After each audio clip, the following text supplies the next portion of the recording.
M1903 Springfield, the M1903. Springfield was old school, but it still got the job done. This rifle had already been through World War I, so by the time World War II kicked off, it was basically a battle-tested veteran. It used the hard-hitting .30-06 round, and it was known for being accurate, reliable, and tough as nails. Yeah, it was a bolt-action rifle, so it was slower than newer semi-auto guns. You had to fire, work the bolt, and then shoot again. That was a big downside once faster rifles started showing up. But early in the war, America didn't have enough M1 Garands for everybody, so the Springfield stayed in the fight. A lot of Marines actually liked it. They trusted its accuracy and felt it gave them more control. And when fitted with a scope, this thing turned into a straight-up sniper weapon. From Europe to the Pacific, the Springfield stayed dangerous because, in the hands of a skilled shooter, this rifle was no joke.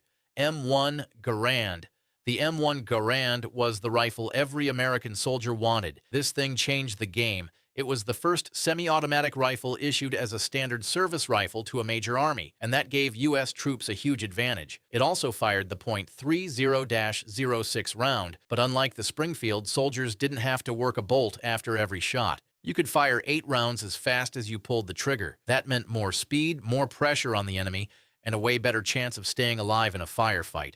On places like Normandy, that mattered big time. American troops needed a rifle that could keep up with pure chaos, and the Garand delivered. It helped soldiers keep firing, keep moving, and keep pushing through heavy enemy fire. Sure, it had that famous ping sound when the clip popped out, and people still debate whether that gave soldiers away. But even with that, the Garand was a beast.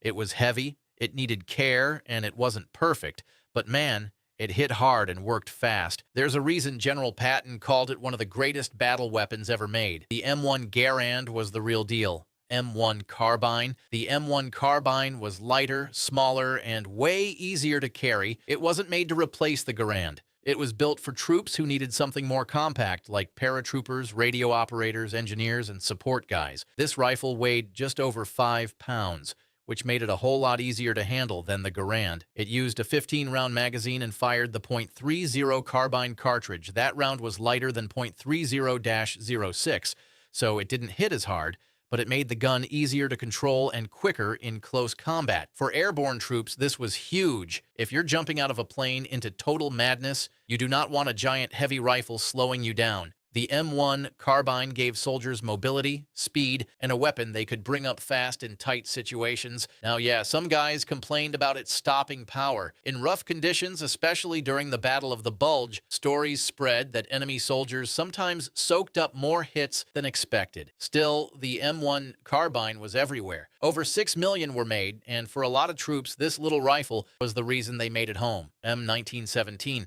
The M1917 Enfield was another older rifle that got pulled back into action when America needed more guns fast. Originally tied to World War I, this rifle was a big, heavy bolt-action weapon chambered in .30-06. By World War II standards, it was already outdated. The Garand was faster, smoother, and way more modern. But war doesn't wait for perfect conditions. America had to arm millions of troops, so the Enfield came out of storage and went right back into service. This rifle was heavy, no doubt about it, but it was also rugged and accurate. It could take a beating and still keep running. A lot of troops saw it in training, and some units even carried it in the early part of the war when newer rifles were still in short supply. Like the Springfield, the Enfield also found a role as a sniper rifle in smaller numbers. It never got the same fame, but it still had value. The M1917 wasn't flashy, and it definitely wasn't anybody's first pick.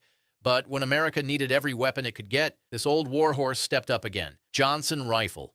The Johnson rifle was one of those weapons that looked awesome on paper, but things got messy in real life. It was a semi-automatic rifle designed as a possible rival to the M1 Garand, and honestly, it had some cool ideas. It was lighter than the Garand, held 10 rounds instead of 8, and could be topped off without waiting for the whole clip to empty. That sounds pretty sweet, right? But the problem was reliability. The Johnson used a more complicated recoil system, and in real battlefield conditions like mud, dirt, and rough handling, it just wasn't as dependable. It also had an awkward feel when firing, and using a bayonet with it was a pain. That made it a harder sell for the Army, especially when the Garand was already proving itself in combat. Still, the Johnson didn't totally disappear.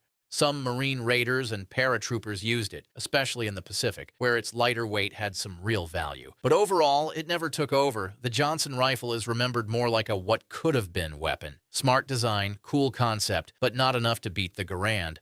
Winchester Model 70. The Winchester Model 70 was not a standard rifle for regular infantry. This one had a different job. It became known as a precision weapon, especially for skilled marksmen and snipers. Originally a civilian rifle, the Model 70 was famous for accuracy and smooth handling. Chambered in .30-06, it was perfect for shooters who needed patience, control, and one clean shot instead of a bunch of fast ones. This rifle wasn't all over the battlefield like the Garand or Carbine, but in the hands of the right guy, it was deadly. Snipers using rifles like the Model 70 could take out officers, machine gun crews, or key targets from long range without giving away much of their position. That's what made rifles like this so scary. They didn't need to fire a lot. They just needed one solid hit at the right moment. The Winchester Model 70 showed that in World War II, sometimes one calm shooter with a precise rifle could change everything.